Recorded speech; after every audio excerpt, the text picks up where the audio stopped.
Kemudian penataan dua kamar ini adalah gelap gulita bagaikan di dalam gua. Tidak ada cahaya sama sekali yang bisa masuk ke sini kecuali listriknya PLN. Sehingga ini menjadi donatur tetap PLN 24 jam nonstop, lampu harus nyala terus. Lek mati lampu, ya sumu. Kamar utama ini juga mempunyai kamar mandi pribadi istimewa toh. Sehingga kalau habis perang Bratayuda di tengah malam, nggak malu sama anaknya, bapak dan ibu kok keramas di malam hari, ada apa? Assalamualaikum warahmatullahi wabarakatuh. Salam M7. Kembali di channel Eko M7 Barokah kita bertemu. Semoga kita semuanya sehat selalu, amin ya robbal alamin. Sobat M7 semuanya, video ini merupakan request dari Bapak Helmi yang berada di Kota Bogor. Video ini merupakan request yaitu renovasi rumah satu lantai menjadi dua lantai.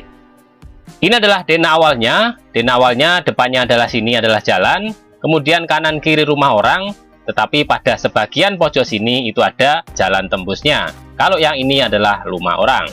Pengaturan awalnya rumah ini ya tidak ada yang salah dalam sebuah rumah, tetapi ya tidak ideal karena untuk menuju ke ruang tamu misalnya dari karpot sini juga nggak bisa, harus melalui sini dulu. Kemudian di sini juga sumpek sekali. Kemudian penataan dua kamar ini adalah gelap gulita bagaikan di dalam gua. Tidak ada cahaya sama sekali yang bisa masuk ke sini kecuali listriknya PLN. Sehingga ini menjadi donatur tetap PLN 24 jam nonstop, lampu harus nyala terus. Lek mati lampu, ya sumu. Kita akan renovasi menjadi dua lantai sehingga menjadi sebuah rumah idaman untuk Bapak Helmi dan sekeluarga. Monggo. Yang sebelah sini adalah denah lantai 1, yang sebelah sini adalah denah lantai 2-nya. Beberapa tembok mungkin masih bisa dipertahankan, tetapi sebagian banyak ya memang harus berkorban agar kenyamanan hidup bisa nyaman sampai ke anak cucu kelak. Depan inilah karpotnya. Karpotnya ukurannya ke sinilah 5, di sinilah 3, bisa untuk mobil Avanza. Kalaupun untuk parkir motor bisa di sini langsung khusus. Jadi parkirnya langsung ke sini saja, nggih, monggo. Di sini adalah area teras. Terasnya 1,5 kali 3 meter. Sudah lumayan, bisa untuk di sini taruh meja, kursi untuk menerima tamu yang di luar saja. Kemudian area sini masih bisa untuk bertanam-tanam bunga. Jangan untuk jemuran, gila nih. Karena jemuran sudah disediakan di belakang. Nanti pakaian-pakaian, pakaian dalam, pakaian luar, semuanya dijemur di belakang. Jangan di depan lagi, nggih. Kemudian masuk sini adalah ruang tamu. Ruang tamunya ke sininya 3, ke sininya 2,5 saja. Sudah cukup ya. Sudah cukuplah untuk menerima tamu dengan apa adanya. Kalau nanti tamunya protes, dikongkon mulai hai tamune, gak usah merene. Ruang tamu ini area pribadi rumah, cukup terjaga. Kalau pengen sangat privat sekali, ya di sini diberi tirai. Masuk ke ruang tengah, ini ada ruang makannya. Ruang makannya strategis, kanan kirinya masih longgar. Kalau untuk berjalan-jalan, tidak cakut nyenggol.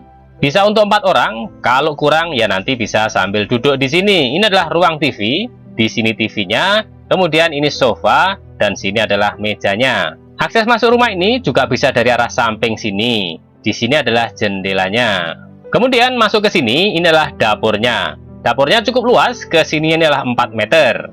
Kemudian ini adalah kompornya, dan ini adalah wastafel untuk cuci piring. Sirkulasi udara dalam dapur ini sangat bagus. Di sini jendela, di sini juga jendela, di mana-mana ada jendela. Kemudian di sini adalah kulkasnya.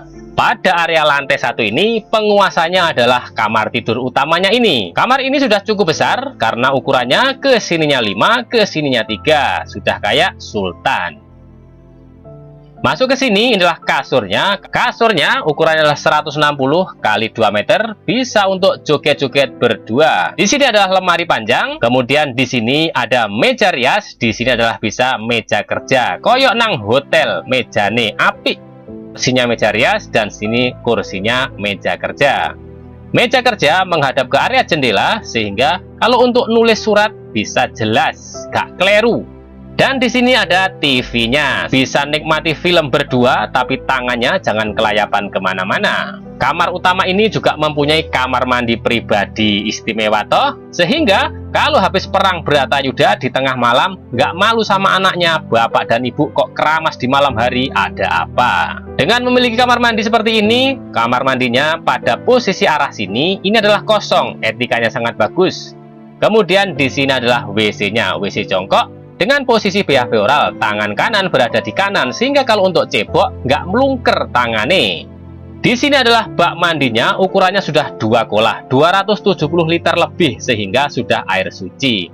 Kemudian di sini sirkulasi untuk kamar mandinya. Perhatikanlah, di sini adalah wastafel dan di sini adalah bak mandi. Diatur seperti ini agar pemasangan pipanya itu gampang. Seperti ini harus diperhitungkan, ojo asal-asalan. Kemudian masuk ke sini adalah posisinya mesin cuci.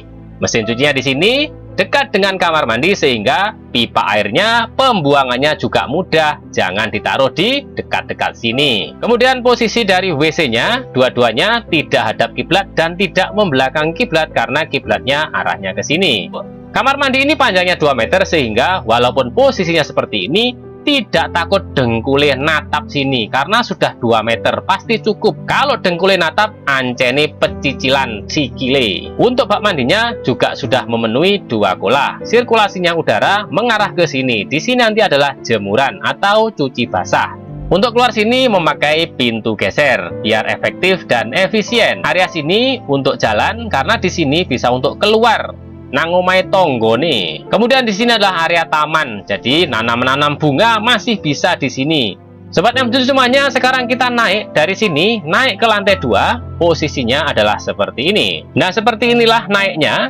Jadi ini adalah dari arah ruang makan, ini adalah ruang TV. Kemudian naik ke sini. Di sini bisa dipasang buffet-buffet untuk nyimpan barang-barang yang tidak selalu dipakai.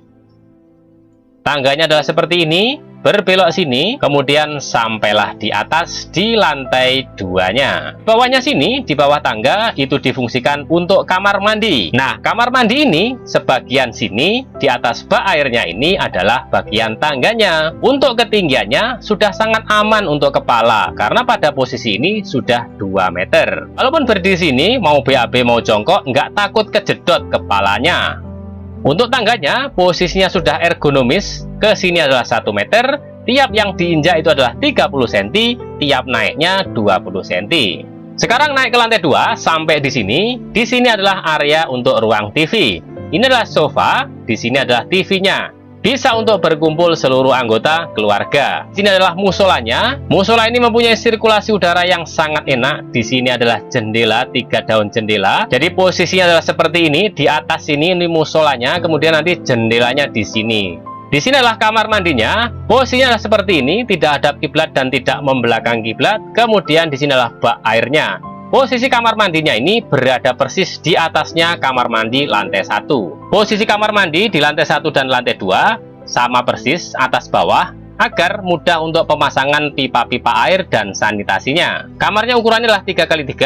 Ini adalah kasurnya ukuran 120 x 2 meter, meja kursi dan lemari. Jendelanya berada di sini. Untuk yang sini, inilah kasurnya, meja kursi dan lemari. Di sini ada balkonnya. Kemudian ini adalah memakai pintu geser. Posisi balkonnya adalah seperti ini, yang di lantai 2, yang di depan. Kemudian di area belakang juga mempunyai balkon. Gaya tok pokoknya. Nah, di sini adalah balkonnya. Nah, ini adalah tembus ke lantai 1 ke area jemuran. Pada area belakang, di sini tidak ada atapnya. Nanti bisa diberi atap topi secukupnya. Nah, Sobat M7 semuanya, demikian penjelasan saya dalam review kali ini. Semoga video kali ini bisa bermanfaat dan barokah, khususnya untuk Bapak Helmi yang berada di Kota Bogor. Terima kasih atas segala perhatian. Mohon maaf atas segala kekurangan. Wassalamualaikum warahmatullahi wabarakatuh. Salam M7.